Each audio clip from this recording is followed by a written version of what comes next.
ನಮಸ್ಕಾರ. IPL ಹವಾ ವಿಶೇಷ ಕಾರ್ಯಕ್ರಮಕ್ಕೆ ಸ್ವಾಗತ. ನಾನು ಹೇಮಕುಮಾರ್. RCBಯ ಹೊಸ ಅಧ್ಯಾಯ ಇನ್ನೇನು ಆರಂಭ ಆಯಿತು ಅನ್ನುವಷ್ಟರಲ್ಲೇ ಈ ಒಂದು ಅಧ್ಯಾಯ ಚಾಪ್ಟರ್ ಇಲ್ಲಿಗೆ ಕ್ಲೋಸ್ ಆಗಿದೆ. ಸೊ ಹಾಗಾಗಿ ಸಾಕಷ್ಟು ನಿರೀಕ್ಷೆ ಇತ್ತು, ಪ್ಲೇ ಆಫ್ಗೆ ಬಂತು, ಆದರೆ ಅಲ್ಲಿಂದ ವಾಪಸ್ ಬರೋದಿಲ್ಲ, ಈ ಸಲ ಕಪ್ ನಮ್ಮದೇ ಆಗುತ್ತೆ ಅನ್ನುವಂಥ ಭಾಳಷ್ಟು ನಿರೀಕ್ಷೆನೂ ಕೂಡ ಇಟ್ಕೊಂಡಿದ್ವಿ. ಆದರೆ ಏನು ಮಾಡೋಕ್ಕಾಗಲ್ಲ, ಭಾಳ ಇಂಪಾರ್ಟೆಂಟ್ ಪಂದ್ಯದಲ್ಲಿ RCBಯ ಬ್ಯಾಟ್ಸ್ಮನ್ಗಳು ಇಲ್ಲಿ ಮತ್ತೆ ಕೈ ಕೊಟ್ಟಿದ್ದಾರೆ. ಸೊ ಹಾಗಾಗಿ RCB ಈ ಒಂದು ಪಂದ್ಯವನ್ನು ಸೋಲೋದಕ್ಕೆ ಕಾರಣಗಳೇನು, ಎಲ್ಲೆಲ್ಲಿ ಮೈನಸ್ ಆಯಿತು RCBದು, ಜೊತೆಗೆ ಬೌಲಿಂಗ್ ಅಂತೂ ನಾವು ಮಾತಾಡೋಂಗೇ ಇಲ್ಲ, ಬೌಲಿಂಗ್ ಅಂತೂ ಸಖತ್ತಾಗಿದೆ. ಬಟ್ ಪ್ರಮುಖವಾಗಿ ಟಾಸ್ ಜೊತೆಗೆ ಈ ಬ್ಯಾಟರ್ಸ್ಗಳ ಒಂದು ವೈಫಲ್ಯದಿಂದಾಗಿ RCB ಸೋಲನ್ನು ಅನುಭವಿಸ್ತು ಅನ್ನೋಂಥದ್ದು ಕೂಡ ಗೊತ್ತಾಗ್ತಾ ಇದೆ. ಸೊ ಹಾಗಾಗಿ ಪ್ರಮುಖವಾಗಿ RCBಯ ಸೋಲೋದಕ್ಕೆ ಕಾರಣ ಏನು, ಜೊತೆಗೆ ಮುಂದೆ ಏನು, ಈಗ ಹೊಸ ಅಧ್ಯಾಯ ಅಂತೂ ಮುಕ್ತಾಯ ಆಯಿತು. ಸೊ ಮುಂದೆ 2025ಕ್ಕೆ ಏನಾಗಬಹುದು, ಏನು ಯಾರೆಲ್ಲ ಇರ್ತಾರೆ, ಎಲ್ಲದರ ಬಗ್ಗೆ ಚರ್ಚೆ ಮಾಡ್ತೀವಿ. ಚರ್ಚೆ ಮಾಡೋದಕ್ಕೆ ನನ್ನ ಜೊತೆಗೆ ನನ್ನ ಸಹೋದ್ಯೋಗಿ ಮಲ್ಲಿಕಾರ್ಜುನ್ ಪಾಟೀಲ್ ಜಾಯ್ನ್ ಆಗಿದ್ದಾರೆ. ನಾನು ಅವ್ರನ್ನ ಕಾರ್ಯಕ್ರಮಕ್ಕೆ ವೆಲ್ಕಮ್ ಮಾಡ್ತೀನಿ. ಪಾಟೀಲ್ರೇ, ಕಾರ್ಯಕ್ರಮಕ್ಕೆ ಆತ್ಮೀಯವಾದಂಥ ಸ್ವಾಗತ. ತುಂಬ ಬೇಸರದಿಂದ ವೆಲ್ಕಮ್ ಮಾಡ್ತಾ ಇದ್ದೀನಿ. ಯಾಕಂದರೆ ಆರಂಭದಲ್ಲಿ 6-6 ವಿನ್ ಆಗಿರುವಂಥ ಟೀಮ್, ಫುಲ್ ಹೀಟಲ್ಲಿ ಇರುವಂಥ ಟೀಮ್ ಅದು. ಬಟ್ ಈ ರೀತಿಯಾಗಿ ಕ್ವಾಲಿಫೈ ಆಗಿ ಆಮೇಲೆ ನೀವು ಮನೆಗೆ ಬರ್ತೀರಾ ಅಂತ ಹೇಳಿದಾಗ ನಿಜವಾಗ್ಲೂ ಕೂಡ RCB ಅಭಿಮಾನಿಗಳಿಗೆ ಬೇಸರ ಆಗುತ್ತೆ. ಬಟ್ ಅವ್ರಿಗೂ ಕೂಡ ಒಂದು ಒಳ್ಳೆಯ ಅವಕಾಶ, ಯಾಕಂದರೆ ಅವರು ಕೂಡ 4-5 ಸೋತು ಮೇಲೆ ಬರಲೇಬೇಕಿರುವಂಥ ಒತ್ತಡ ಕೂಡ ಅವ್ರಿಗಿತ್ತು. ಬಟ್ ಎರಡು ಟೀಮ್ನ ಹೋಲಿಕೆ ಮಾಡಿದಾಗ RCBಗೆ ಪ್ಲಸ್ ಪಾಯಿಂಟ್ ಇತ್ತು. ಬಟ್ ನಿನ್ನೆ RCB ಸೋಲೋದಕ್ಕೆ ಏನೆಲ್ಲ ಕಾರಣಗಳು ಇದ್ದಾವೆ ಅಂತೇಳಿ ಈ ಒಂದು IPL 2024 ಇಷ್ಟರ ಮಟ್ಟಿಗೆ ಒಂದು ಕ್ರೇಜ್ ಹುಟ್ಟು ಹಾಕೋದಕ್ಕೆ ಕಾರಣನೇ RCB, ಬೇರೆ ಯಾವ ತಂಡನೂ ಅಲ್ಲ. SRH 2-3 ಸರಿ ದಾಖಲೆ ಬರೆದಿರ್ಬೋದು, ಆಮೇಲೆ KKR ಅದ್ಭುತವಾಗಿ ಆಡಿರ್ಬೋದು. ಬಟ್ RCB ಅನ್ನುವಂತಹ ಒಂದು ಆ ಮಾತಿದೆಯಲ್ಲ, ಇಡೀ ಕ್ರೇಜ್ನ ಜಾಸ್ತಿ ಮಾಡಿತ್ತು. ನಿನ್ನೆ ನೋಡಿ, ಅಹಮದಾಬಾದ್ ಪಿಚ್ನಲ್ಲಿ ಈ ಒಂದು ಮ್ಯಾಚ್ ನಡೀತಾ ಇತ್ತು.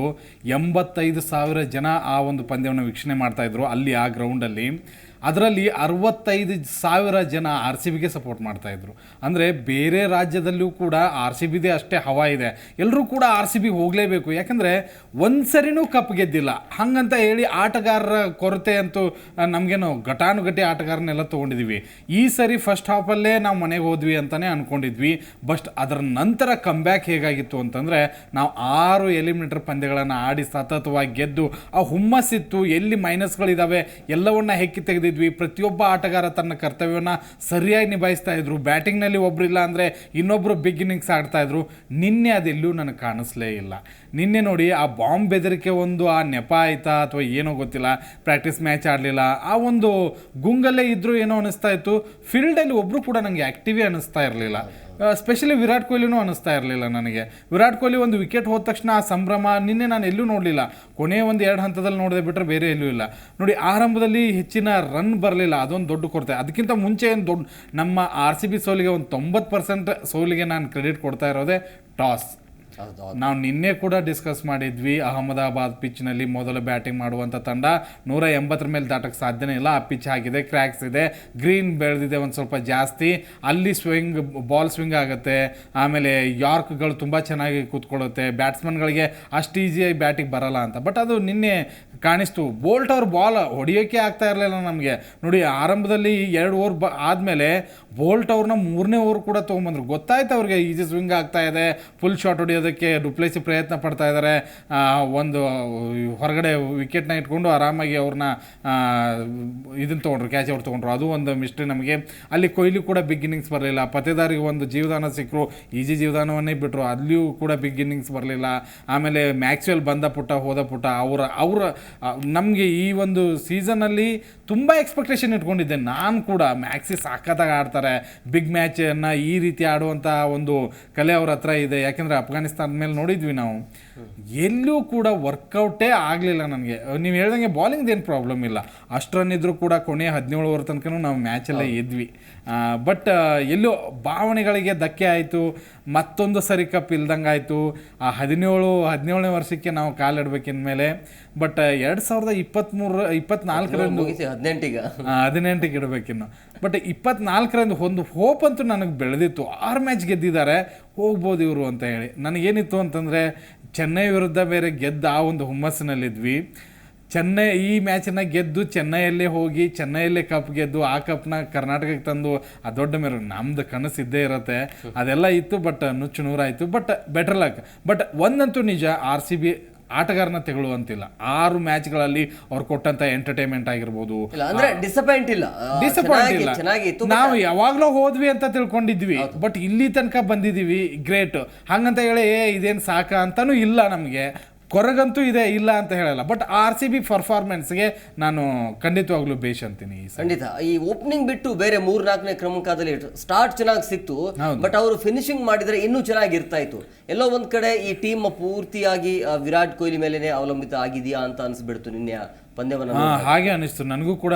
ಏಕೆಂದರೆ ನೋಡಿ, ಡುಪ್ಲೆಸಿ ಮತ್ತು ಕೊಹ್ಲಿ ನಡುವೆ ಆ ಒಂದು ಓಪನಿಂಗ್ ಪಾರ್ಟ್ನರ್ಶಿಪ್ ಬರಲಿಲ್ಲ. 37 ರನ್ನಿಗೆ ಮೊದಲ ವಿಕೆಟ್ ಹೋಯಿತು. ಭಾಳ ಬಾಲ್ ಸ್ವಿಂಗ್ ಆಗ್ತಾ ಇತ್ತು. ಬೋಲ್ಟ್ ಅವರು ಅತ್ಯದ್ಭುತವಾದಂಥ ಬಾಲಿಂಗ್, ಮೊದಲೇ ಏನು ಪ್ಲ್ಯಾನ್ ಹಾಕ್ಕೊಂಡಿದ್ರು ಅದೇ ಥರ ವಿಕೆಟ್ ಬಿತ್ತು. ಅಲ್ಲಿ ಕೊಹ್ಲಿ ಕೂಡ ನನಗೆ ಅಷ್ಟೊಂದೇನು ಪರ್ಫೆಕ್ಟಾಗಿ ಕಾಣಿಸ್ತಾ ಇರಲಿಲ್ಲ. ಮತ್ತೇನು ಗೊತ್ತಾ, ಈ ಸರಿ ಒಂದು ಅವ್ರ ಮೇಲೆ ತೆಗಳಿಕೆ ಇದೆ, ಏನು ಸ್ಪಿನ್ನರ್ಗಳ ವಿರುದ್ಧ ಚೆನ್ನಾಗಿ ಆಡಲ್ಲ, ಸ್ಟ್ರೈಕ್ ರೇಟ್ ಚೆನ್ನಾಗಿಲ್ಲ, ಅದೊಂದು ಪ್ರೆಷರ್ ಬೇರೆ ಇತ್ತಲ್ಲ, ಹೊಡೆದೇ ಬಿಡೋಣ. ಮತ್ತು ಆ ಸ್ವೀಪ್ ಶಾಟ್ ಇದೆಯಲ್ಲ, ಸಖತ್ತಾಗಿ ಎಲ್ಲ ಸ್ಪಿನ್ನರ್ಗಳಿಗೂ ಹೊಡೆದಿದ್ರು. ಈ ಸೀಸನಲ್ಲಿ ಆ ಬಾಲಿಗೆ ಅಂತ ವಿಕೆಟ್ ಹೋಗಿರ್ಲಿಲ್ಲ. ತುಂಬಾ ಅಲ್ಲ, ನಿನ್ನೆ ಪಾಟೀಲ್ ನಿನ್ನೆ ನೋಡಿದಾಗ ಈ ಬಾಲಿಂಗ್ ಅಂತ ಬಂದಾಗ ಎಲ್ಲ ಪ್ಲಾನ್ ಚೆನ್ನಾಗಿತ್ತು ಅಂತ ಅನಿಸ್ತಾ ಇದೆ. ಯಾಕಂದ್ರೆ ಬೌಲರ್ಸ್ ಅವ್ರದ್ ಕಡೆಯಿಂದ ಅಂದ್ರೆ ಬ್ಯಾಟರ್ಸ್ ವೇಳೆ ಪ್ಲಾನಿಂಗ್ ಅವ್ರದ್ದು ಚೆನ್ನಾಗಿತ್ತು. ಅಂದ್ರೆ ಯಾರು ಬರ್ತಾರೆ ನೋಡಿ, ಮ್ಯಾಕ್ಸ್ವೆಲ್ ಬಂದ ತಕ್ಷಣ ಕೊಟ್ಟರು ಹೊಡೆಯೋದಕ್ಕೆ, ಹೊಡೆದ್ರು. ಅಲ್ಲಿ ವಿಕೆಟ್ ನನಗೆ ಅದೇ ವಿಕೆಟ್ ಹೋಗಿದೆ, ಬಾಲ್ ಸ್ವಿಂಗ್ ಆಗ್ತಾ ಇದೆ, ನೀನ್ ಏನ್ ಮಾಡ್ಬೇಕಲ್ಲಿ ಅನ್ನೋದು. ಒಂದು ಮ್ಯಾಕ್ಸಿದ್ ಹೇಗೆ ಗೊತ್ತಾ, ನೀನು 10 ಬಾಲ್ ತಿನ್ನು, 10 ಬಾಲಲ್ಲಿ ನೀನು ಬರೀ 7-8 ರನ್ನೇ ಹೊಡಿ. ಬಟ್ ಮುಂದಿನ 20 ಬಾಲಲ್ಲೇ ಸೆಂಚುರಿ ಅಥವಾ ಹಾಫ್ ಸೆಂಚುರಿ ಮಾಡುವಂಥದ್ದು, 70-80 ರನ್ ತೆಗೆಯುವಂಥ ಕೆಪಾಸಿಟಿ ಇರುವಂಥ ಬ್ಯಾಟ್ಸ್ಮನ್ ಅಂತ ಅದರಲ್ಲಂತೂ ಡೌಟ್ ಇಲ್ಲ. ಬಟ್ ನೀವು ಬಂದ ಮೊದಲ ಬಾಲಲ್ಲೇ ವಿಕೆಟ್ ಒಪ್ಪಿಸಿದ್ರೆ ತಂಡದ ಮೇಲೆ ಎಷ್ಟು ಪರಿಣಾಮ ಬೀರುತ್ತೆ ಅದು ನೋಡಿ. ನೀವು 97ಕ್ಕೆ 3ನೇ ವಿಕೆಟ್ ಹೋಗುತ್ತೆ, 97ಕ್ಕೆ 4, ಅಂದರೆ ಅರ್ಧ ಜನ ಅಲ್ಲಿ ಹೋಗಿ ಬಿಟ್ರೆ ಈಗಾಗಲೇ ಅಲ್ಲಿ ಪ್ರೆಷರ್ ಬಿದ್ದು ಇವ್ರು ಆಡೋದಕ್ಕೆ ಆಗಲಿಲ್ಲ. ನೋಡಿ, ನಿನ್ನೆ ಕಾರ್ತಿಕ್ ಕೂಡ ಕೈ ಕೊಟ್ಟರು, ಲ್ಯಾಂಬ್ರೋರ್ ಕೂಡ ಅಷ್ಟಕ್ಕಷ್ಟೇ 32 ರನ್ ಬಂತು, ಮ್ಯಾಕ್ಸಿ ಆಡಲಿಲ್ಲ, ಪತೇದಾರ್ ಕೂಡ ಬಿಗ್ ಇನ್ನಿಂಗ್ಸ್ ಬರಬೇಕು. ಯಾಕಂದರೆ ನೀವು ಬರೀ 20, 30, 50 ರನ್ಗೆ ಕೂಡಿಟ್ರೆ ಒಂದೊಂದು ಸರಿ ಕೊಹ್ಲಿ ಕೈ ಕೊಟ್ಟಾಗ, ಡುಪ್ಲೆಕ್ಸಿ ಕೈ ಕೊಟ್ಟಾಗ ಹೇಗೆ 200 ದಾಟ್ಸೋಕ್ಕೆ ಸಾಧ್ಯ ಆಗುತ್ತೆ.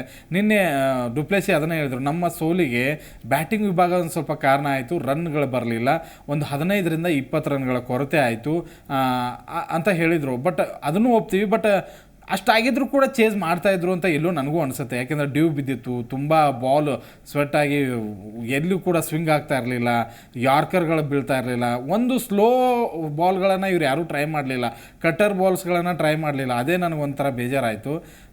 ಪ್ರಮುಖ ಪಂದ್ಯ ಗೆಲ್ಲಬೇಕಾಗಿತ್ತು, ಬಟ್ ನಿನ್ನೆ ಆ ಒಂದು ಎಲ್ಲ ಆಟಗಾರರ ಮುಖಾನ ನೋಡಿದರೆ ನನಗೂ ಕೂಡ ಬೇಜಾರಾಗ್ತಾ ಇತ್ತು. ಚಾನ್ಸ್ ಇತ್ತು ಒಂದು. ವಿರಾಟ್ ಕೊಹ್ಲಿ ಅವರ ಅದ್ಭುತ ಪ್ರದರ್ಶನ, ಫೀಲ್ಡಿಂಗ್ ಇಂದ ರನ್ಔಟ್ ಮಾಡಿರೋದು, ಅಲ್ಲಿಂದ ಎಲ್ಲೋ ಒಂದ್ ಕಡೆ ಹೋಪ್ ಇತ್ತು ಅಂತ ಅನ್ಕೊಂಡಿದ್ವಿ. ಆತರ ನೆಕ್ಸ್ಟ್ ಓವರ್ ಏನಾಗಿತ್ತು ಗೊತ್ತಾ, ಇವ್ರದ್ದು ಪರಾಗ್ ಅವ್ರದ್ದು ವಿಕೆಟ್ ಇತ್ತು, ರನ್ಔಟ್ ಇತ್ತು. ಅದು ಮ್ಯಾಕ್ಸ್ವೆಲ್ ಸರಿಯಾಗಿ ಕೈಗೆ ಕೊಡ್ಲಿಲ್ಲ. ಇವ್ರು ಮ್ಯಾಕ್ಸ್ವೆಲ್ ಅಲ್ಲ, ಸಾರಿ, ಡುಪ್ಲೆಸಿ ಕೈಗೆ ಕೊಡ್ಲಿಲ್ಲ. ಡುಪ್ಲೆಸಿನೇ ಆ ಥ್ರೋವನ್ನು ಮಾಡಿರೋದು, ಮ್ಯಾಕ್ಸ್ವೆಲ್ ಒಗಿರೋದು ಕೀಪರ್ಗೆ ಮ್ಯಾಕ್ಸ್ವೆಲ್ ಹಾಕಿರೋ, ಬಟ್ ನೇರವಾಗಿ ಕೈ ಕೊಟ್ಟಿದ್ರೆ ಚಾನ್ಸ್ ಇರ್ತಿತ್ತು. ಅದೇನಾದ್ರೂ ಹೋಗಿದ್ರೆ ಅಲ್ಲಿ ಒಂದು ಸ್ವಲ್ಪ ಮ್ಯಾಚ್ ಪೂರ್ತಿ ಟರ್ನ್ ಆಗ್ತಿತ್ತು ಅಲ್ಲಿ. ಯಾಕಂದ್ರೆ ವಿಕೆಟ್ಸ್ ಹೋಗಿತ್ತು, ಸ್ಯಾಮ್ಸನ್ ವಿಕೆಟ್ ಹೋಗಿತ್ತು, ಅದರ ನಂತರ ಜುರೇಲ್ ವಿಕೆಟ್ ಹೋಗಿತ್ತು. ಅಲ್ಲಿ ಏನಾದರೂ ಪರಾಗ್ ವಿಕೆಟ್ ಹೋಗಿದ್ರೆ ಖಂಡಿತವಾಗ್ಲೂ ನಮ್ಮ ಕಡೆಗೆ ಮ್ಯಾಚ್ ಬರ್ತಿತ್ತೇನೋ ಅಂತ ಅನಿಸ್ತು. ಬಟ್ ಹೋಪ್ಫುಲಿ ನನಗೆ ನಿನ್ನೆ ಫೀಲ್ಡಿಂಗ್ ತುಂಬ ಚೆನ್ನಾಗಿ ಮಾಡಿದ್ರು, ಬಟ್ ಮ್ಯಾಕ್ಸ್ವೆಲ್ದೇ ಎಲ್ಲೋ ಪ್ರಾಬ್ಲಮ್ ಅಂತ ಅನಿಸ್ತು. ಮತ್ತು ಆರಂಭದಲ್ಲಿ ಇವಂದು ಕ್ಯಾಚ್ ಬಿಟ್ಬಿಟ್ರು, ಯಾರು ಜೈಸ್ವಾಲ್ ಕ್ಯಾಚ್ ಬಿಟ್ಬಿಟ್ರು, ಗ್ರೀನು. ಅದು ಒಂದು ಪ್ರಾಬ್ಲಮ್ ಆಯ್ತು ನಮಗೆ. ನೋಡಿ, ಅವ್ರು 12 ರನ್ಗೆ ವಿಕೆಟ್ ಇತ್ತು, ಒಳ್ಳೆ ಅವಕಾಶ ಇತ್ತು. ನೋಡಿ, ಕ್ಯಾಚಸ್ ವಿನ್ ಮ್ಯಾಚಸ್ ಅಂತ ಹೇಳ್ತಾರೆ, ಬಟ್ ನೀವು ಈ ಥರ ಕ್ಯಾಚ್ಗಳನ್ನು ಬಿಟ್ರೆ ಈಸಿ ಕ್ಯಾಚ್ ಬಿಟ್ರು. ನನಗೂ ಅದೇ ಏನು ನಿನ್ನೆ ನಮ್ಮ ಕಡೆ ಲಕ್ಕೇ ಇಲ್ಲ. ನಿನ್ನೆ ಟೋಟಲಿ ಜೀರೋ. ನಾವು ಆ ಒಂದು 6 ಮ್ಯಾಚ್ಗಳ ಹುರುಪೇನಿತ್ತು, ಆ ಒಂದು ಉತ್ಸಾಹ ಏನಿತ್ತು ನಿನ್ನೆ ನನಗೆ ಎಲ್ಲೂ ಕಾಣಲಿಲ್ಲ, ಯಾರ ಹತ್ರನೂ ಕಾಣಲಿಲ್ಲ. ಅದು ಪತೇದಾರ್ ಹತ್ರ ಕಾಣಿಸ್ತಾ, ಅದು ಇಲ್ಲ. ಫೀಲ್ಡಿಂಗ್ನಲ್ಲಂತೂ ಎಲ್ಲರೂ ಕೂಡ ಡಲ್. ಒಂದು ವಿಕೆಟ್ ಹೋದ್ರೂ ಕೂಡ ಅದನ್ನು ಸಂಭ್ರಮ ಮಾಡ್ತಾ ಇರಲಿಲ್ಲ ಯಾರು. ಓಕೆ, ಬೌಲರ್ ಅಲ್ಲಿಂದನೇ ಹೈಫೈ ಮಾಡ್ಕೊಂಡು 170 ಆದ ತಕ್ಷಣ ನಾವು ಆಯ್ತು ಆಲ್ಮೋಸ್ಟ್ ಸೋತ್ವಿ ಅನ್ಕೊಂಡಿದ್ರೆ ಹೇಗೆ ಅಂತೇಳಿ ಆರಂಭದಲ್ಲಿ ಹಾಗೆ ಆಗಿತ್ತು. ಯಾಕೆಂದರೆ ಒಳ್ಳೆ ಪಿಚ್ಚು, ಡ್ಯೂ ಬೇರೆ ಬಿದ್ದಿತ್ತು, ಚೇಜಿಂಗ್ ಫ್ರೆಂಡ್ಲಿ ಪಿಚ್ಚು. ಆಮೇಲೆ ಬ್ಯಾಟ್ಸ್ಮನ್ಗಳು ಎಲ್ಲರೂ ಕೂಡ ಅವರು ನೋಡಿ, ಜೈಸ್ವಾಲು, ಆಮೇಲೆ ಕ್ಯಾಡ್ಮೇರೆ, ಸ್ಯಾಮ್ಸನ್, ಪರಾಗ್, ಜುರೇಲ್, ಹೆಟ್ಮೇರ್, ಪವೇಲ್, ಇವರೆಲ್ಲ ಬ್ಯಾಟಿಂಗ್ ಲೈನಪ್ಪು ಕೂಡ ತುಂಬ ದೊಡ್ಡದಾಗಿರೋದ್ರಿಂದ ಎಲ್ಲರೂ ಕೂಡ ಅಂದ್ಕೊಂಡ್ರು. ನಾನು ಅಂದ್ಕೊಂಡಿದ್ದೆ ಮೊದಲು ಒಂದು ಸ್ವಲ್ಪ ಫೈಟ್ ಆಗುತ್ತೆ, ಆರಂಭದಲ್ಲಿ ವಿಕೆಟ್ ಹೋಗಬೇಕು. ನೋಡಿ, ನೀವು 6 ಪಂದ್ಯಗಳಲ್ಲಿ ನಾವು ಹೋಲಿಸ್ಕೊಂಡ್ರೆ ಮೊದಲ ಓವರಲ್ಲೇ ನಮಗೆ ಎಲ್ಲ ಪಂದ್ಯಗಳಲ್ಲೂ ವಿಕೆಟ್ ಬಿದ್ದಿತ್ತು. ನಿನ್ನೆ ಬರಲೇ ಇಲ್ಲ. ಸ್ವಪ್ನಿಲ್ ಸಿಂಗ್ 19 ರನ್ ಓಡಿಸ್ಕೊಂಡ್ಬಿಟ್ರು 2 ಓವರ್ಗಳಲ್ಲಿ. ಆಮೇಲೆ ಮ್ಯಾಕ್ಸ್ವಿಗೆ ಏನೂ ಎಕ್ಸ್ಪೆರಿಮೆಂಟೇ ಮಾಡಲಿಲ್ಲ, ಬಾಲಿಂಗ್ ಕೊಡೋಣ ಯಾರಾದರೂ ವಿಕೆಟ್ ಬೀಳುತ್ತೆ ಅವ್ರನ್ನೂ ತರಲೇ ಇಲ್ಲ. ಒಂದು ಲೆಕ್ಕಾಚಾರದಲ್ಲಿ ಕೈ ಬಿಟ್ಟಂಗೆ ಇತ್ತು. ಬಟ್ ಮಧ್ಯಮದಲ್ಲಿ ಗ್ರೀನ್ ತುಂಬ ಚೆನ್ನಾಗಿ ಬಾಲಿಂಗ್ ಹಾಕಿದ್ರು, ಕಂಟ್ರೋಲ್ ಮಾಡಿದ್ರು. ಅವರು ಬಾಲಿಂಗ್ ಅದ್ಭುತವಾಗಿ ಮೂಡಿ ಬಂತು, ಇಲ್ಲ ಅನ್ನಲ್ಲ. ಬಟ್ ಅವ್ರಿಗೆ ಸಾಥ್ ಯಾರೋ ಕೊಡಲಿಲ್ಲ. ಆರಂಭದಲ್ಲಿ ಸಿರಾಜ್ ಹೊಡಿಸ್ಕೊಂಡ್ರು, ನಂತರ ಒಂದು 2 ವಿಕೆಟ್ ತೊಗೊಂಡಿರ್ಬೋದು. ಫರ್ಗ್ಯೂಸನ್ ಆರಂಭದಲ್ಲಿ ಚೆನ್ನಾಗಿ ಹಾಕಿದ್ರು, ಆಮೇಲೆ ಕರಣ್ ಶರ್ಮಾ ಹಾಕಲಿಲ್ಲ. ನನಗೆ ಯಾಕೋ ಬಾಲಿಂಗು ಕೂಡ ಅಷ್ಟು ಇಂಪ್ರೆಸಿವ್ ಆಗಿ ಕಾಣಿಸ್ಲಿಲ್ಲ. ನೋಡಿ, ನಾವು ಈಗ ಯಾವುದಾದ್ರೂ ಒಂದು ಟೀಮ್ ಗೆದ್ದಾಗ ಅಲ್ಲಿ ಪ್ಲಸ್ಗಳೇ ಕಾಣಿಸ್ತವೆ, ಮೈನಸ್ಗಳು ಮುಚ್ಚಿ ಹೋಗ್ತಾನೇ ಇರ್ತವೆ ನಿಮಗೆ. ಸೋತಾಗ ಇಲ್ಲಿ ಮೈನಸ್ ಇತ್ತಲ್ಲ, ಇಲ್ಲಿ ಮೈನಸ್ ಇತ್ತಲ್ಲ ಅಂತ. ಬಟ್ ಈಗ RCB ಸೋತಿದ್ದು ಹೇಗಾಗಿದೆ ಅಂತಂದರೆ, ನಾವು CSK ಜೊತೆ ಗೆದ್ದಾಗಲೇ ಫೈನಲ್ ಗೆದ್ದಿದ್ದೀವಿ, ಆ ಸಂಭ್ರಮ ನಮ್ಮ ತಲೆಯಲ್ಲಿ ಈಗಲೂ ಇದೆ. ಆ ಮ್ಯಾಚಿನ ಪ್ರತಿಯೊಂದು ಬಾಲ್ಗಳು ಈಗಲೂ ತಲೆಯಲ್ಲಿದೆ. ಬಟ್ ಒಂದು ಸರಿ ಕಪ್ ಗೆಲ್ಲಬೇಕು, ಅದು ಕೂಡ ಕೊಹ್ಲಿ ನಾಯಕತ್ವ ಇಲ್ಲ, ಈಗ ಕೊಹ್ಲಿ ಅವರ ಉಪಸ್ಥಿತಿಯಲ್ಲಿ. ಅದೊಂದು ಆಸೆ ಎಲ್ರಿಗೂ ಇದೆ. ನೀವು ಇನ್ನೂ 10 ವರ್ಷ ಬಿಟ್ಟು ಗೆಲ್ಲಿ, ನಮಗೇನು ಬೇಜಾರಿಲ್ಲ. ಬಟ್ ಅವಾಗ ಕೊಹ್ಲಿ ಇರಲ್ಲ. ಕೊಹ್ಲಿ ಇದ್ದಾಗ ಗೆಲ್ಲಬೇಕು. ಕೊಹ್ಲಿ ಈ ಒಂದು ತಂಡಕ್ಕೆ ಕಾಂಟ್ರಿಬ್ಯೂಷನ್ ಚಿಕ್ಕದಾಗಿ ಕೊಟ್ಟಿಲ್ಲ, ಆ ತಂಡವನ್ನು ಬೆಳೆಸಿದ್ದಾರೆ. ಈ ಅಭಿಮಾನಿ ಬಳಗ ಅನ್ನೋದು ಏನಿದೆಯಲ್ಲ, ಇದರಲ್ಲಿ 99% ಕೊಡುಗೆ ಕೊಹ್ಲಿ ಅವ್ರದ್ದಿದೆ. ಕೊಹ್ಲಿ ಇದ್ದಿದ್ದಕ್ಕೆ ಅಷ್ಟೊಂದು ಸಪೋರ್ಟ್ ಮಾಡ್ತಾರೆ. ಒಬ್ರು ಅಂದ್ರೆ ಕೊಹ್ಲಿ ವಿಕೆಟ್ ಆದಾಗ ಅವ್ರ ಜೊತೆ ಅವರ ರೆಸ್ಪಾನ್ಸ್ ತಗೊಂಡು ಯಾರಾದ್ರೂ ಆಡಿದಿದ್ರೆ ಈ ಪಂದ್ಯ ಇನ್ನೂ ಚೆನ್ನಾಗಿರ್ತಾ ಇತ್ತು. ಬಟ್ 4 ಜನ ಆಡಿದ್ರಲ್ಲ, ನಿಮಗೆ 4-5 ಜನ ಆಡಿದ್ರು, ಬಟ್ ಅದನ್ನ ಫಿನಿಶಿಂಗ್ ಮಾಡಲಿಲ್ಲ. ಅದು ಪ್ರಾಬ್ಲಮ್ ಆಗಿದ್ದು. ನನಗೆ ಕಾರ್ತಿಕ್ ಆಡಬೇಕಾಗಿತ್ತು ನಿನ್ನೆ, ಒಂದ್ ಸ್ವಲ್ಪ ಬೇಗನೆ ಬಂದಿದ್ರು, ಒಂದು 30-40 ರನ್ ಹೊಡೆದಿದ್ರೆ ಅದೊಂದು ಬಚಾವ್ ಬೇರೆ ಆಗಿದ್ರು. ಬಟ್ 2 ಓವರ್ ಸಿಕ್ತು, 2 ಓವರ್ ಏನಿದ್ರು 15ರಿಂದ 20 ರನ್ ಬಂದಿದ್ರೆ ಮ್ಯಾಚ್ ಎಲ್ಲಿ ಏನು ನನಗಂತೂ ಆರಂಭದಲ್ಲಿ ರನ್ ಬರಲಿಲ್ಲ, ಕೊನೆಗೆ ರನ್ ಬರಲಿಲ್ಲ. ಮಧ್ಯಮದಲ್ಲಿ ಗ್ರೀನ್ ಮತ್ತು ಪಟೇದಾರ್ ಸ್ವಲ್ಪ ಚೆನ್ನಾಗಿ ಹೊಡೆದ್ರು. ಎಲ್ಲೋ ಮೈನಸ್ಗಳ ಮೇಲೆ ಮೈನಸ್. ಬಟ್ ಅವ್ರನ್ನ ಮೆಚ್ಚಲೇಬೇಕು. ಒಂದು ಒಳ್ಳೆ ಪರ್ಫೆಕ್ಟ್ ಪ್ಲ್ಯಾನ್. ನೀವು ವಿಕೆಟ್ ಹೋದ್ರೂ ಕೂಡ ನಾನಿದ್ದೀನಿ. 4-5 ಬ್ಯಾಟ್ಸ್ಮನ್ಗಳು ಕೂಡ ಹೌದು. ಮತ್ತು ನಿನ್ನೆ ನೋಡಿ, ಒಬ್ಬರು ಕೂಡ ಒಂದು 50 ಹೊಡೆದಿಲ್ಲ. ಅವ್ರ ತಂಡದಲ್ಲೂ ಆಯಿತು, ನಮ್ಮ ತಂಡದಲ್ಲೂ ಆಯಿತು. ಇಬ್ಬರಲ್ಲೂ ಹೊಡೆದಿಲ್ಲ, ಯಾರೂ ಹೊಡೆದಿಲ್ಲ. ಆದರೂ ಕೂಡ RRಗೆ ಒಂದು ಲಕ್ಕು. ನಾವು ಅಂದ್ಕೊಂಡಿದ್ವಿ 6 ಗೆದ್ದಿದ್ದೀವಿ, ಇವ್ರು 4 ಸೋತಿದ್ದಾರೆ, ಮೈನಸ್ಗಳು ಜಾಸ್ತಿ ಹೊಡಿಬೋದು ಅಂತ ಹೇಳಿ. ಬಟ್ ಟಾಸಿಂದನೇ ನಮ್ಮ ಅನ್ಲಕ್ಕಿ ಸ್ಟಾರ್ಟ್ ಆಯಿತು, ಅದು ಎಂಡ್ ತನಕನೂ ಹೋಯಿತು. ಬಟ್ ಕೊನೆ 2 ಓವರ್ ಇದ್ದಾಗಲೂ ಕೂಡ 13 ರನ್ ಬೇಕಾಗಿತ್ತು. ನೋಡಿ, ನಿನ್ನೆ ಒಬ್ಬರು ಕೂಡ ಗ್ರೌಂಡಿಂದ ಎದ್ದೋಗಿಲ್ಲ, ಗೊತ್ತಾ? RCB ಗೆಲ್ಲುತ್ತೆ, ಒಂದು ಹೋಪ್ ಇದೆ, RCB ಗೆಲ್ಲುತ್ತೆ ಇತ್ತು. ಗ್ರೀನ್ ಮಾಡಿರುವಂಥ ಬಾಲಿಂಗ್ ಇಂದ ಆ ಥರ ಬಂದಿತ್ತು. ಮತ್ತು ರನ್ಔಟ್ ಕೂಡ ತುಂಬ ಚೆನ್ನಾಗಿ ಇದನ್ನು ಮಾಡಿದರು. ಹೋಪ್ಫುಲಿ ನೆಕ್ಸ್ಟ್ ಇಯರ್ ಕಪ್ಪು ನಮ್ಮದೇ ಅಷ್ಟೇ. ಈಗ DK ಅಂತ ಬಂದಾಗ DK ಅವರು ಈ ರೀತಿಯಾಗಿ ಸೋಲಿನೊಂದಿಗೆ ವಿದಾಯ ಹೇಳೋದು ನಮಗೆ ಎಲ್ಲ ಒಂದು ಕಡೆ ಬೇಸರ ಆಯಿತು. ದಿನೇಶ್ ಕಾರ್ತಿಕ್ ಅವರು ನಿಜವಾಗ್ಲೂ ಕೂಡ, ಆದರೆ ಒಂದು ಒಳ್ಳೆ ಅವಕಾಶ ಇತ್ತು RCB ಗೆಲ್ಲೋದಕ್ಕೆ. ಸೊ ಇದೆಲ್ಲ ನೋಡಿದಾಗ ಹೇಗೆ ಅನ್ಸುತ್ತೆ, DK ಅವರು ಸೋಲಿನೊಂದಿಗೆ ತಮ್ಮ ಆಟವನ್ನು ಮುಕ್ತಾಯ ಮಾಡಿದ್ರು? ಗೆಲುವಿನೊಂದಿಗೆ ಆಗಿದ್ರೆ ಖಂಡಿತವಾಗ್ಲೂ ಖುಷಿ ಅಂತೂ ನಾವು ಪಡ್ತಾ ಇದ್ವಿ. ಆ ಒಂದು ಸಂಭ್ರಮ ಅಂತೂ ಜೋರಾಗಿರ್ತಿತ್ತು. ಮತ್ತು DK ಕೊಟ್ಟಂಥ ಪ್ರೀತಿ ಇದೆಯಲ್ಲ, ಅದನ್ನು ಅವರು ಕೂಡ ನೆನಪಿಸ್ಕೊಳ್ತಾರೆ. ಅವರು ಹೇಳಿದ್ದಾರೆ, ಇಷ್ಟೊಂದು ನಾನು ಫ್ರಾಂಚೈಸಿಯಲ್ಲಿ ಆಡಿದ್ದೀನಿ, ಬಟ್ ಬೆಂಗಳೂರಿನಲ್ಲಿ ಆಡಿದಂತಹ ಅಥವಾ ಬೆಂಗಳೂರು ಬೆಂಬಲಿಗರು ಕೊಟ್ಟಂತಹ ಪ್ರೀತಿ ನಾನು ಯಾವತ್ತೂ ಮರೆಯಲ್ಲ. ನನಗೆ ಒಂದು ಒಳ್ಳೆಯ ಬಾಂಧವ್ಯ ಈ ಒಂದು ಬೆಂಗಳೂರು ಜೊತೆಗಿದೆ ಅಂತ ಹೇಳಿ. ಬಟ್ IPL ಅಂತ ಬಂದಾಗ ಎಲ್ರಿಗೂ ಕೂಡ ವಯಸ್ಸಾಗಿರುತ್ತೆ, ಎಲ್ಲರೂ ಕೂಡ ಹೊರಗಡೆ ಹೋಗಲೇಬೇಕು. ಬಟ್ ಈ ಒಂದು ಸೋಲಿನೊಂದಿಗೆ ಹೊರಗಡೆ ಹೋಗಿದ್ದಾರೆ. ಬಟ್ ಆ ಒಂದು 6 ಗೆಲುವುಗಳು ಏನಿದೆಯಲ್ಲ, ಒಂದು ಕ್ರೇಜಿನೆಸ್ ಇತ್ತದ್ರು, ಅದನ್ನೆಲ್ಲ ಅನುಭವಿಸಿ ಹೋಗಿದಾರಲ್ಲ. ಖಂಡಿತವಾಗ್ಲೂ ಒಂದು ಒಳ್ಳೆಯ ರಿಟೈರ್ಮೆಂಟ್, ನೋ ಡೌಟ್ ಅದರಲ್ಲಿ. ಬಟ್ ಅವರ ಹಿಸ್ಟ್ರಿ ನೋಡೋದಾದರೆ RCB IPL ರನ್ಗಳನ್ನು ಅಂದರೆ RCB ಪರವಾಗಿ ಅವರು ಇದುವರೆಗೂ ಕೂಡ 937 ರನ್ಗಳನ್ನು ಗಳಿಸಿದ್ದಾರೆ. ಇದುವರೆಗೂ ಕೂಡ 162.97 ಸ್ಟ್ರೈಕ್ ರೇಟ್. ಈ ಸರಿ ಅಂತೂ 200 ಮೇಲಿತ್ತು. 82 ಬೌಂಡ್ರಿ ಹೊಡೆದಿದ್ದಾರೆ, 53 ಸಿಕ್ಸ್ ಹೊಡೆದಿದ್ದಾರೆ. RCBಗೆ ಕೊಡುಗೆ ಸಾಕಷ್ಟಿದೆ.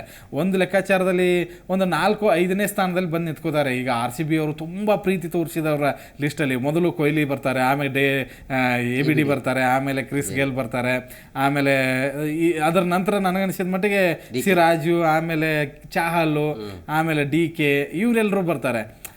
ಈ ಕೆಲವೊಂದು ಆಟಗಾರರ ಬಗ್ಗೆ ನಮಗೆ ತುಂಬಾ ಪ್ರೀತಿ. ನೋಡಿ, ಕೊಹ್ಲಿ ಹೋದಾಗ ಆ ಒಂದು ಹುಮ್ಮಸ್ಸೆ ಬೇರೆ ಇರುತ್ತೆ. ಈ ಸರಿ ಅಂತೂ DK ಗ್ರೌಂಡಿಗೆ ಕಾಲು ಇಡ್ತಾ ಇರುವಾಗ DK ಆ ಸೌಂಡ್ ಇತ್ತಲ್ಲ, ನಿಜವಾಗ್ಲೂ ಬೇರೆ ಆಟಗಾರರಿಗೂ ಕೂಡ ಅಲ್ಲಿ ಗೌರವ ಸಿಗ್ತಾ ಇತ್ತು. RCB ಕೇವಲ ಕೊಹ್ಲಿಗೋಸ್ಕರ ಅಲ್ಲ, ಎಲ್ರಿಗೋಸ್ಕರನೇ ಇತ್ತು. ಅದೊಂದು ತಂಡ ಎಮೋಷನ್. ಜನರಿಗೆ ನಿನ್ನೆ ಎಷ್ಟೋ ಜನ ಕಣ್ಣೀರು ಹಾಕಿದ್ದಾರೆ ಆ ಮ್ಯಾಚ್ನ ನೋಡಿ, ಕೆಲವೊಬ್ರು ನಿದ್ದೆನೇ ಮಾಡಿಲ್ಲ. ಆ ಎಮೋಷನ್ ಹೇಗಿದೆ ಅಂದರೆ ಬೇರೆ ತಂಡದಲ್ಲಿ ನಿಜವಾಗ್ಲೂ ಹೆಂಗಿತ್ತು ಅಂದರೆ, ನಿನ್ನೆ ಆರಂಭದಲ್ಲಿ RR ಮತ್ತೆ RCB ಅಂತ ಹೇಳಿದಾಗ ಎಲ್ಲರೂ ಪ್ರತಿಯೊಬ್ಬರು ಕೂಡ ಹೇಳ್ತಾ ಇದ್ರು RCB ವಿನ್ ಆಗಿ. ಯಾಕಂದ್ರೆ ಡೌನ್ ಅಲ್ಲಿ ಇತ್ತು RR. ಕಳೆದ 4 ಪಂದ್ಯಗಳನ್ನು ಸತತವಾಗಿ ಸೋಲು ಬರ್ತಾ ಇರುವಂತ ಟೀಮ್. ಸೊ ಈ ಗೆದ್ದು ಹೋಗ್ತಾ ಇರುವಂತ ಟೀಮ್ ಸಡನ್ಲಿ ಆಗಿ ನೀವು ಈ ರೀತಿಯಾಗಿ ಎಲಿಮಿನೇಟರ್ ಪಂದ್ಯದಲ್ಲಿ ಎಲಿಮಿನೇಟ್ ಆಗಿ ಹೊರಗೆ ಹೋಗೋದಿದೆಯಲ್ಲ ಅದನ್ನ ಯಾರು ಕೂಡ ಅರಗಿಸಿಕೊಳ್ಳೋದಿಲ್ಲ RCB ನಿಜ ಅರ್ಗಿಸ್ಕೊಳಕ್ ಆಗ್ತಾ ಇರಲಿಲ್ಲ ಇದು. ಬಟ್ ಏನು ಅಂತಂದರೆ ಒಂದು ಗೇಮಲ್ಲೇ ನಿಮ್ಮ ಆಟ ಡಿಸಿಷನ್ ಆಗುತ್ತೆ. ಒಂದು ಕಳಪೆ ಪ್ರದರ್ಶನ ಅಥವಾ ಒಂದು ಮೂಮೆಂಟಲ್ಲಿ ನೀವು ಏನು ತಪ್ಪು ಮಾಡ್ತೀರಲ್ಲ ಅದು ಆಟದ ಮೇಲೆ ಪರಿಣಾಮ ಬಿದ್ದೇ ಬರುತ್ತೆ. ನೋಡಿ, ಡುಪ್ಲೆಸಿ ಔಟ್ ಆಗಲಿಲ್ಲ ಅಂದಿದ್ರೆ ಒಂದು ಒಳ್ಳೆ ಪಾರ್ಟ್ನರ್ಶಿಪ್ ಬರ್ತಿತ್ತು. ಓಕೆ, ಆ ಬೋಲ್ಟ್ ಅದು ಒಂದು ಓವರ್ ತಡ್ಕೊಂಡಿದ್ರೆ ನಮ್ಗೆ ಈಗಲೂ ಅನಿಸುತ್ತೆ ಎಲ್ಲೆಲ್ಲಿ ಮೈನಸ್ ಇದೆ ಏನೇನಿದೆ. ಬಟ್ ಆಟದಲ್ಲಿ ಅವೆಲ್ಲ ಕಾಮನ್ನು. ಬಟ್ ಒಂದು ಸಣ್ಣ ಮಿಸ್ಟೇಕ್ ಆ ತಂಡವನ್ನು ಹಾಳು ಮಾಡುತ್ತೆ ಅನ್ನೋದಕ್ಕೆ ನಿನ್ನೆ ಪಂದ್ಯನೇ ಸಾಕ್ಷಿ. ಒಬ್ಬರು ಕೂಡ ಅಗ್ರೆಸಿವ್ನೆಸ್ ಕಾಣಿಸ್ಲಿಲ್ಲ, ಅಟ್ಯಾಕಿಂಗ್ ಫೀಲ್ಡಿಂಗ್ ಕಾಣಿಸ್ಲಿಲ್ಲ, ಆಮೇಲೆ ಎಕ್ಸ್ಪೀರಿಮೆಂಟ್ಸ್ ಕಾಣಿಸ್ಲಿಲ್ಲ. ಏನು ನನಗೆ ಅದೇ ರಾಗ ಅದೇ ತಾಳದಲ್ಲಿ 6 ಪಂದ್ಯಗಳಲ್ಲಿ ಏನು ಮಾಡಿದ್ರು ಅದನ್ನೇ ಮಾಡೋದಕ್ಕೆ ಹೋದರು ಅಂತ ಅನಿಸುತ್ತೆ. ಎಲ್ಲೂ ಕೂಡ ನನಗೆ ನಿನ್ನೆ RCB ಗೆಲ್ತಾರೆ ಇವ್ರ ಹತ್ರ ಹುಮ್ಮಸ್ಸಿದೆ ಅಂತ ಅನಿಸ್ಲಿಲ್ಲ. ಹಾಗಂತ ನಾನು RCBನ ತೆಗಳ್ತಾ ಇಲ್ಲ. 6 ಪಂದ್ಯಗಳಲ್ಲಿ ನಾವೇ ಹೊಗಳಿದ್ದೀವಿ. ತುಂಬಾ ಬಾಡಿ ಲ್ಯಾಂಗ್ವೇಜ್ ನೋಡಿದಾಗ ನಿನ್ನೆ ಒಂದು ಸ್ವಲ್ಪ 6 ಪಂದ್ಯಗಳೇನಿದೆಯಲ್ಲ 6 ಪಂದ್ಯಗಳನ್ನು ಬೇರೆ ರೀತಿಯಾಗಿ ಆಡಿದ್ರು. ಅಂದ್ರೆ ಡೂ ಆರ್ ಡೈ ತರ ಆಡಿದ್ರು. ನಾವು ಯಾವಾಗಲೂ ಕೂಡ ಹೊರಗೆ ಹೋಗ್ತಾ ಇದೀವಿ, ಹೊರಗೆ ಹೋದ್ರೂ ಪರವಾಗಿಲ್ಲ, ನಾವು ಗೆಲ್ಲಬೇಕು ಅನ್ನೋದು ಇರ್ಲಿಲ್ಲ ಅಲ್ಲಿ. ಒಟ್ಟಿನಲ್ಲಿ ಆಡಬೇಕು ಅನ್ನೋದಿತ್ತು. ಬಟ್ ಈ ಕ್ವಾಲಿಫೈ ಆದಾಗ ನಾವು ಗೆಲ್ಲೇಬೇಕು ಅಂತೇಳಿ ಮನಸ್ಸಲ್ಲಿ ಏನಾದ್ರು ಇಟ್ಕೊಂಡು ಸೋತ್ರ ಅಂತ ನನ್ಗನ್ಸ್ತಾ ಇದೆ. ನಿಜ, ಹಂಗೂ ಇರ್ಬೋದು. ಪ್ರೆಷರ್ ಅಂತೂ ಇದ್ದೇ ಇರುತ್ತೆ. ನಾವು ಚಿಕ್ಕದಾಗಿ ಇಲ್ಲೇ ಗ್ರೌಂಡಲ್ಲಿ ಆಡ್ತಾ ಇರುವಾಗಲೇ ಒಂದು ಟೂರ್ನಮೆಂಟ್ ಫೈನಲ್ಗೆ ಹೋದ್ರೇ ತಲೆ ಕೆಟ್ಟು ಹೋಗಿರುತ್ತೆ. ಇನ್ನು ಅಂಥ ಪ್ರೆಷರ್ ಇಲ್ಲದೆ ಇರೋದು ಯೋಚನೆ ಮಾಡಿ ಸೋತ್ರು ಅಂತ ಅನ್ಸುತ್ತೆ. ಬಟ್ ಒಂದೇನು ಅಂತಂದ್ರೆ ಸೋಷಿಯಲ್ ಮೀಡಿಯಾದಲ್ಲಿ ಏನು CSK ಫ್ಯಾನ್ ಸಂಭ್ರಮ ಅಂದ್ರೆ ಏನು ಅವರೇ ಗೆದ್ಬಿಟ್ಟವ್ರೇನೋ ಅನ್ನೋ ಥರ ಸಂಭ್ರಮ ಮಾಡ್ತಾವ್ರೆ. ಹೋಲಿ ಅಲ್ಲಿಯವ್ರು ಮಾಡ್ಕೊಳ್ಳಿ, ನಮ್ಮ ರಾಜ್ಯದಲ್ಲಿ ಇದ್ದವರು ಕೂಡ ಮಾಡ್ತಾನೆ ಇದ್ದಾರೆ ಈ ಸೋಷಿಯಲ್ ಮೀಡಿಯಾದಲ್ಲಿ. ನಾನು ಕೂಡ ನೋಡಿದೆ. ಬಟ್ ಒಂದು ಹೇಳ್ತೀನಿ, RCB ಯಾಕೆ ಇಷ್ಟೊಂದು ಫ್ಯಾನ್ಸು ಅಂತ ಹೇಳಿ. RCB ಒಂದು ಕರ್ನಾಟಕದ ಟೀಮ್, ನಾವು ಕರ್ನಾಟಕಕ್ಕೆ ಸಪೋರ್ಟ್ ಮಾಡಬೇಕು ಅನ್ನೋದಿದೆ. ಕೊಹ್ಲಿ ಅಂತವರು, ABD ಅಂತವರು, ಕ್ರಿಸ್ ಗೇಲ್ ಅಂತವರು ಈ ಬೇರೆ ಯಾವ ತಂಡದಲ್ಲೂ ಕೂಡ ಇಂತಹ ಎಂಟರ್ಟೈನ್ಮೆಂಟ್ ಯಾರು ಕೊಟ್ಟಿಲ್ಲ. ಅದಕ್ಕೆ RCBಗೆ ಅಷ್ಟೊಂದು ಅಭಿಮಾನಿಗಳಿದ್ದಾರೆ. ಮತ್ತು ಇನ್ನೊಂದು ಅಂತಂದರೆ ಕೆಲವೊಬ್ಬರು ಬೆಂಗಳೂರಿನಲ್ಲೇ ಇದ್ದು ಅಥವಾ ಕರ್ನಾಟಕದಲ್ಲಿದ್ದೇ ಬೇರೆ ತಂಡಕ್ಕೆ ಸಪೋರ್ಟ್ ಮಾಡೋರ ಬಗ್ಗೆನೂ ನನಗೆ ಬೇಜಾರು ಖಂಡಿತವಾಗ್ಲೂ ಇದೆ. ಒಂದೇನು ಗೊತ್ತಾ, ನಿಮ್ಮ ಮನೆಯಲ್ಲಿ ನಿಮ್ಮ ಅಪ್ಪ ಬಡವ ಇದ್ದಾನೆ ಅಂತ ಹೇಳಿ ಬೇರೆ ಅಪ್ಪ ಅಂದರೆ ಪಕ್ಕದ ಮನೆ ಅಂಕಲ್ ಆಗಿರ್ಬೋದು, ಬೇರೆಯವ್ರ ಹತ್ರ 5 ಕಾರ್ ಇದೆ, 4 ಕಾರ್ ಇದೆ, 3 ಕಾರ್ ಇದೆ ಅಂತ ಹೇಳಿ ಅವ್ರನ್ನ ಅಪ್ಪ ಅಂತ ಹೇಳಕ್ ಆಗಲ್ಲ. ನೀವು ಕರ್ನಾಟಕದಲ್ಲಿ ಹೋಗ್ತಾ ಇದ್ದೀವಿ. ಈಗ ನನ್ನ PCR ಇಂದ ಬೈತಿದ್ದಾರೆ, ಈಗ CSK ಪರವಾಗಿ ಇದ್ದಾರೆ, ಹಾಗಾಗಿ ಏನ್ ಮಾಡಕ್ಲ ಆಟ ಅದನ್ನ ಹೇಳ್ತಾ ಇದೀನಿ. ಈಗ ನಿಮ್ ಪಕ್ಕದ ಮನೆಯವ್ರ ಹತ್ರ 4 ಕಾರ್ ಇದೆ ಅಂತ ಅವ್ರಿಗೆ ಹೋಗಿ ಅಪ್ಪ ಅನ್ನಕ್ ಆಗಲ್ಲ ನಾವು, ಅಲ್ವಾ? ನಾವು RCB ಅಭಿಮಾನವನ್ನು ತೋರಿಸಿ ಕೆಲವೊಬ್ರು ನಿಮ್ಮ ಟೀಮ್ ಏನು ಡಬ್ಬಾ ಟೀಮ್ ಹಾಗೆ ಹೇಗೆ ಅಂತ. ಬಟ್ ನಮ್ಮ ಟೀಮ್ ಇರಲಿಲ್ಲ ಅಂದ್ರೆ IPLಗೆ ಕ್ರೇಜ್ ಇಲ್ಲ. ನಿನ್ನೆ ಏನು ಬ್ಯಾನ್ ಆದವ್ರಿಗೆ ಸಪೋರ್ಟು. RR ಬ್ಯಾನ್ ಆಗಿದ್ರು, CSKನೂ ಬ್ಯಾನ್ ಆಗಿದ್ರು. ನಿನ್ನೆ CSKದವ್ರು ಎಲ್ಲರೂ ಕೂಡ RRಗೆ ಸಪೋರ್ಟು. ಅವ್ರವ್ರು ಅಣ್ಣ ತಮ್ಮ ಇದ್ದಂಗೆ, ಅದಕ್ಕೆ ಸಪೋರ್ಟ್ ಮಾಡ್ತಾನೆ ಇರ್ತಾರೆ. ಹಂಗೆ ಅಷ್ಟೇ. ಬಟ್ ಈಗ ನೆಕ್ಸ್ಟ್ 2025 ಬರುತ್ತೆ, ಈಗ ಮೇಘಾ ಹರಾಜು ಬರುತ್ತೆ. ಅಲ್ಲಿ ಏನ್ ಮಾಡ್ಬೋದು ಅಂದ್ರೆ ನಿಮ್ಮ ಪ್ರಕಾರ ಯಾರನ್ನು ಉಳಿಸ್ಕೋತೀರ? 4 ಜನ ಅಂತ ಹೇಳಿದ್ರೆ ಇಲ್ಲಿ ಇರೋದ್ರಲ್ಲಿ ನನಗೆ 3 ಜನ ಕಾಣಿಸ್ತಾ ಇರೋದು. ಈಗ ಒಂದು ವಿರಾಟ್ ಕೊಹ್ಲಿ, ಆಮೇಲೆ ವಿಲ್ ಜಾಕ್ಸ್ ಆಗಿರ್ಬೋದು, ಆಮೇಲೆ ಮತ್ತೆ ಯಾರು ಪತೇದಾರ್ 3 ಜನ. ಓಕೆ, ಬೇರೆ ಯಾವ ಆಟಗಾರರು ಬೇಡ ನನಗೆ. ಡುಪ್ಲೆಸಿನೂ ಬೇಡ ನನ್ನ ಪ್ರಕಾರ. ಆ್ಯಕ್ಚುಲಿ ಡುಪ್ಲೆಸಿನೂ ಆ್ಯಸ್ ಅ ಕ್ಯಾಪ್ಟನ್ ಆಗಿ ನನಗೇನು ಅಷ್ಟು ಇಂಪ್ರೆಸಿವ್ ಆಗಿ ಏನು ಕಾಣಿಸ್ಲಿಲ್ಲ. ಕಳೆದ 6 ಪಂದ್ಯಗಳಲ್ಲಿ ಕಾಣಿಸಿದ್ರು, ಹಂಗಂತ ನಾನೇನು ವೀಕ್ ಪರ್ಫಾರ್ಮೆನ್ಸ್ ಅಂತ ಹೇಳ್ತಾ ಇಲ್ಲ. ಡುಪ್ಲೆಸಿಗಿಂತ ನಮಗೆ KL Rahul as a captain ಆಗಿ ಮರಳಿ ನಮ್ಮ ಗೂಡಿಗೆ ಬಂದರೆ ಖಂಡಿತವಾಗ್ಲೂ ನನಗೆ ಖುಷಿ ಆಗುತ್ತೆ. ನಿಜ, ನೋಡೋಣ. ಯಾಕಂದ್ರೆ ಡುಪ್ಲೆಸಿಸ್ ಅವ್ರಿಗೆ ಏಜ್ ಆಯಿತು ಅಂತ ಹೇಳ್ತಿದ್ದಾರೆ. ಬಟ್ ಅವ್ರ ಕಡೆಯಿಂದ ಏನೋ ಅನೌನ್ಸ್ ಆಗಿಲ್ಲ. ಬಟ್ ಅವ್ರನ್ನೇ ಇಟ್ಕೋತಾರೆ, ನಮಗೂ ಗೊತ್ತಿದೆ. ಡುಪ್ಲೆಸಿ ಇನ್ನೊಂದು 2 ವರ್ಷ ಇದ್ದೇ ಇರ್ತಾರೆ ನಮಗೆ. ಡುಪ್ಲೆಸಿ ಇರ್ತಾರೆ, ನಾನು ಡೈರೆಕ್ಟಾಗಿ ಹೇಳ್ತೀನಿ ಕೇಳಿ. ಡುಪ್ಲೆಸಿ ಇರ್ತಾರೆ, ವಿರಾಟ್ ಕೊಹ್ಲಿ ಇರ್ತಾರೆ, ರಜತ್ ಪತೇದಾರ್ ಇರ್ತಾರೆ, ವಿಲ್ ಜಾಕ್ಸ್ ಇರ್ತಾರೆ. ಮತ್ತು RCB ಆಡಳಿತ ಮಂಡಳಿ ಹೇಗಿದೆ ಅಂತಂದರೆ ಇವರು ಯಾವತ್ತಿದ್ರು ಕೆಟ್ಟ ಆಟಗಾರನೇ, ಅಂದರೆ ಎಲ್ಲರೂ ಬಿಟ್ಟ ಆಟಗಾರನೇ ತಗೊಂಡು ಅಭ್ಯಾಸ ಇವ್ರಿಗೆ.